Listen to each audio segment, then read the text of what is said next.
What is going on, guys? It is Wrestlelamia here, back with some more news. Join us now as we look at the wildest news stories and rumors you need to know, including controversy backstage in WWE after attack on Rhea Ripley, Vince McMahon starting a post-WWE company, WWE launches a huge new program, why WWE wrestlers wanted Omos fired, a former WWE superstar retires at age 34, and much more. Be sure to subscribe and hit that notification bell for daily wrestling videos and follow us on Facebook for exclusive lists. Also check out our new videos on Wrestlelamia XL. And now let's see the intro and get straight into our first story.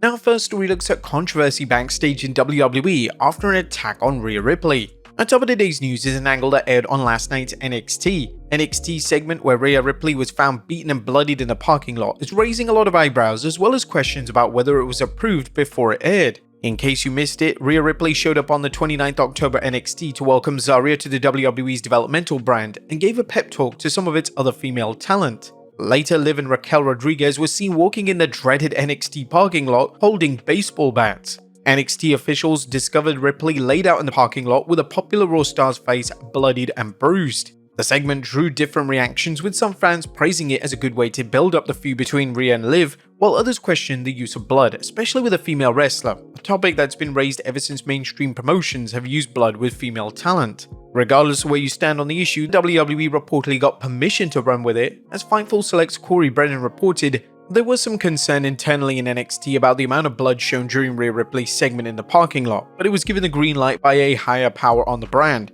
Further clarification is that the green light came from HBK, Triple H, Lee Fitting, or a CW executive, hence higher power. The days when Vince McMahon pushed the envelope to boost Raw's ratings, for example the infamous Pillman's Got a Gun angle, and risked losing its TV spot, are long gone. Tied in with the TV rights, and nothing short of temporary insanity would lead it to running a potentially controversial segment without it getting approved. Did you guys see the Ripley assault angle, and if so, did you think it was too much or pretty badass? Let us know in the comments down below. Next up, Vince McMahon starting a post-WWE company. That was big news concerning former WWE Kingpin Vince McMahon, and this time it has nothing to do with the recent lawsuits filed against him, which is kinda surprising. PW Insider's Mike Johnson reports multiple sources with knowledge of the situation have confirmed McMahon has been in the process of setting up what has been described as a new entertainment hub company that will financially back, develop, and produce film and television productions. PW Insider provides details on when the company will launch. It's also told that several WWE alumni are already working with McMahon to get the company prepped with the idea of officially unveiling it if and once his legal issues are resolved. The report mentions that former WWE Chief Operating Officer Brad Blum and former WWE Senior Vice President Entertainment Relations Kristen Pouty is working with McMahon on the enterprise. Vince McMahon is sitting on a mountain full of money, and while this could change depending on how the lawsuits filed against him turn out, he appears to have the resources to launch a new venture. In addition, McMahon still has many connections in the entertainment industry, and while his reputation is currently in the mud, a positive outcome with his current woes could lead to more people agreeing to work with him. At the same time, McMahon's current legal entanglements may keep him from launching anything for years. Next up, WWE launches a huge new program. As potential good news for indie wrestlers looking to head to the WWE, WWE.com recently announced the launch of WWE ID. Here are some of the excerpts from the company's press release as WWE today announced the launch of the first of its kind developmental program designed to provide up-and-coming independent wrestlers a pathway to a potential career in WWE. The program will be called WWE ID, short for WWE Independent Development. In addition, WWE ID has been constructed to support independent wrestling prospects and wrestling schools with world-class training, development, and mentorship. The WWE listed some of the wrestling schools it's working with, including Cody Rhodes' Nightmare Factory and Seth Rollins' Black and Brave Academy.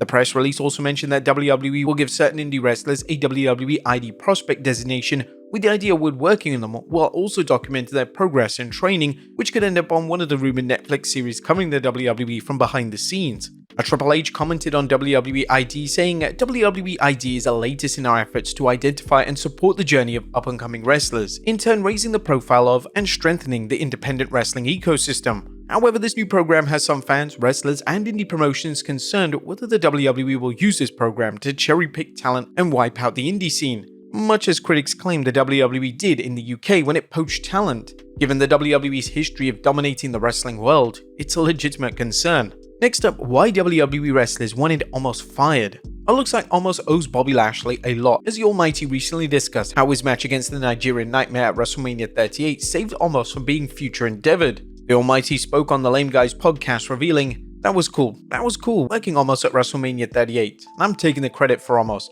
Everybody else will, because he started turning it on after that, because when he first came on, they were going to have him fired. They were going to fire him because he hurt a couple of people. According to Lashley, things didn't look good for Omos. He's a freaking giant. He makes me feel like a child, and when he came in there at the beginning, he was wrestling with certain people, and there was a couple people like, gosh dang it, and yelling at him and trying to make him look bad to the office and trying to get him fired because he hit a dude hard and stuff like that. Thankfully, Bobby decided to take a leadership role by working with Omos.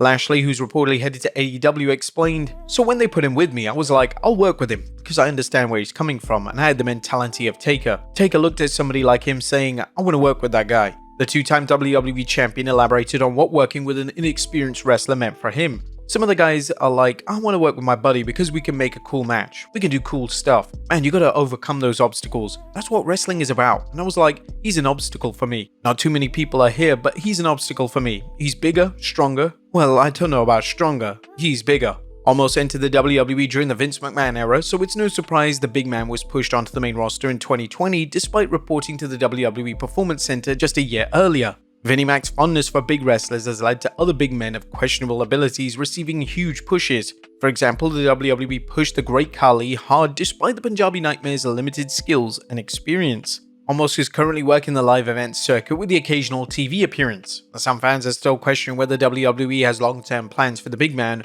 or if he's treading water until the promotion releases him. Next up, Chris Bay updates fans on surgery. It's time for an update on TNA star Chris Bay, who recently underwent neck surgery after he was injured this past Sunday during an Impact Wrestling taping. Sports Illustrated is reporting Bay injured his neck during a match on Sunday night during a TNA Impact taping. He had surgery on Sunday night and then an MRI on Monday. A TNA Wrestling released a statement on his behalf updating fans on his condition. I just want to take a few moments to extend my heartfelt thanks and deepest appreciation for so much and to so many over the past few days. From everyone at TNA Wrestling, to the incredible medical staff here in Detroit, to family, friends, and fans worldwide, I know you've been praying for my full recovery from the in-ring accident this past Sunday. Monday was day one for me on this journey, which I know will be long and challenging. Thanks again for the love and support, and please keep the prayers coming. We send our thoughts and prayers to Chris Bay and wish him a fast and full recovery. Next up, an AEW star's large donation to Chris Bay. A GoFundMe has been set up for Chris Bay, and AEW star Adam Copeland recently helped Chris in a massive way. Wrestling's Rated R Superstar is listed as a top donor after giving $10,000 to the fund. The fund was set up by one of Chris Bay's friends because he needs to recover without the stress of money and funds on the road to recovering.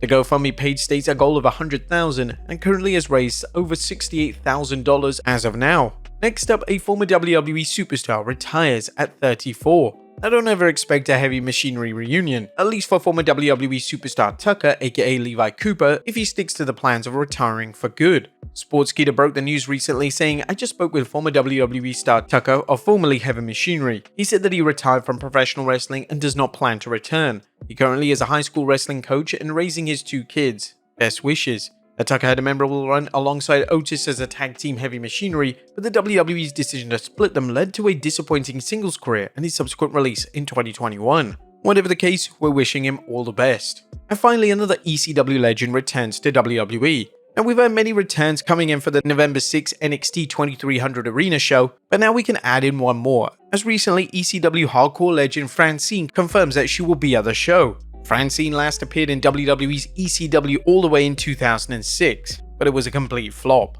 One wrestling reporter is calling for the WWE to recreate an iconic angle involving The Undertaker. Fightful Select's Corey Brennan posted a video of the segment where The Undertaker chased a hapless Nunzio in the ring and delivered a last ride, and now he's calling for WWE to do so using NXT big man Obafemi. The Undertaker is rumored to be on next week's NXT. Nunzio will also be on next week's NXT. Obafemi should recreate this spot with someone on next week's show. But there you have it, folks, all the wildest news stories and rumors you need to know. Be sure to leave your comments down below, and I'll see you next time with some more wrestling content.